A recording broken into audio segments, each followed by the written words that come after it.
I'm 17 years old and I was diagnosed with HIV last year. January 13th. I found out on January 13th, 2006. It was a Friday the 13th. I never forget Friday the 13th. What a horrible day to find out on. My mother told me at a doctor's appointment. She was in tears and said, "Raven, you were born with HIV." I started to cry because I used to always see people in Africa dying from AIDS. I was in juvenile detention, where they routinely test for HIV. The doctor at detention broke the news. On the morning when they told me, oh, my knees got weak, my vision blurred, they talked for maybe hours, but I barely heard a single word.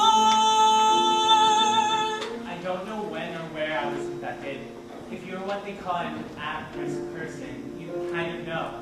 You have a feeling. Look, I'm doing certain things. I'm living a certain lifestyle that can be damaging in the future. I felt crushed.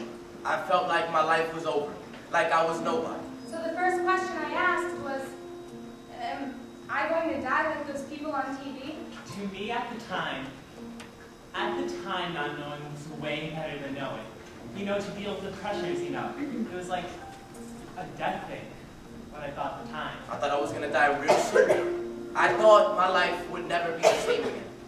I was very spontaneous when I was in the world. I'm in secure custody now. The next day at school, I told my teacher. I said, "Hey, I got HIV." She made a funny face and put me in the corner of the room and told all the other kids, nobody talk to Raven because she's a bad girl. I started to cry. I was very uneducated about the subject. You know, when things came up on TV about AIDS or HIV, I cut the channel, covered my eyes because I was scared of the facts. The first week of knowing was the worst week of my life. I was losing sleep, thinking about the future and the past, and the stuff that I had to give up when I finally get out of here and go home. On the day when Daddy told me was the first day that I met his friend, and they sat there holding hands, and Daddy swore that this was not the end. The bad part about it is my mom was just as ignorant on the subject as I was. People noticed me as the HIV girl. This one girl cut my hair. She said, "Raven, you're going to die soon, so let me cut your hair." I let her because I thought that this is how life with HIV was going to be. She made me eat off paper plates, eat from paper products. You know, I had 3 older brothers and sisters. I couldn't share any, you know, knives, forks, spoons that they shared. Everything was separate. I think a lot about how I'm going to tell my current girlfriend. I mean, I often stress because I want to have kids and I want to have a normal life. It really hurt me. It really hurt me. Like, I really pushed myself away from the family. Call for help. Does no one hear? Fighting anger, fighting fear. Revelation needed. Revelation needed. Teenagers start rumors. So I had rumors from everywhere. I have gossipers spreading rumors about me. When I was a freshman, this senior in the lunchroom got on the table and yelled, "Nobody talk to Raven because she's got the monster." People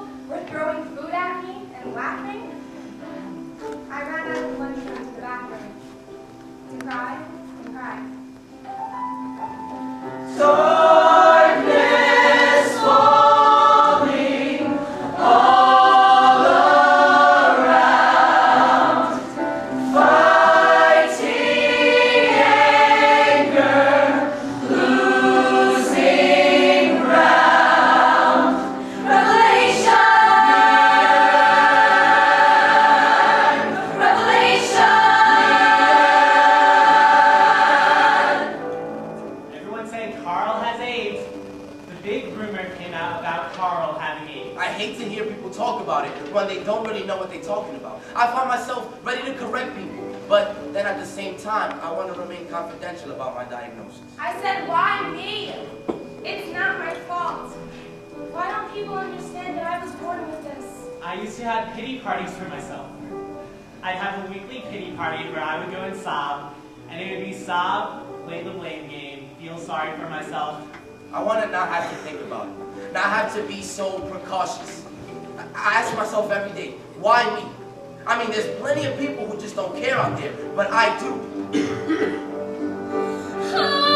is that girl in the mirror? She's a stranger looking back at me. Her own body will betray her against spies to engineer time. I'm calling in the darkness, and my voice comes back and echoes says, you are broken, you are helpless, you are hopeless, incomplete, and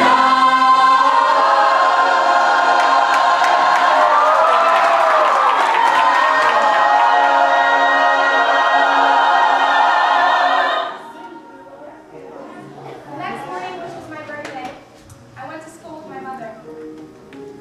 When I pulled up in front of school, I saw people holding up signs saying, Raven, we love you, we got your back. It was like 100 people in front of my school. Slow and silent comes the dawn. I don't have pity parties anymore. To me, it's a part of you. It's like anything that's a part of you. It's something you have to live with. Like or love it, life moves on. My family supports me 100%. Am I going to let HIV define who I am as a person? No. No, I'm not. Yes, I've seen people die of HIV, and I've heard the stories of people dying at a young age.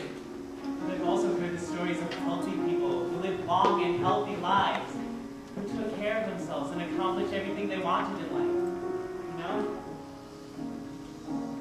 Baby brother running barefoot, he's something of a mystery. We are told he shouldn't be here, yet his running is a sight to see.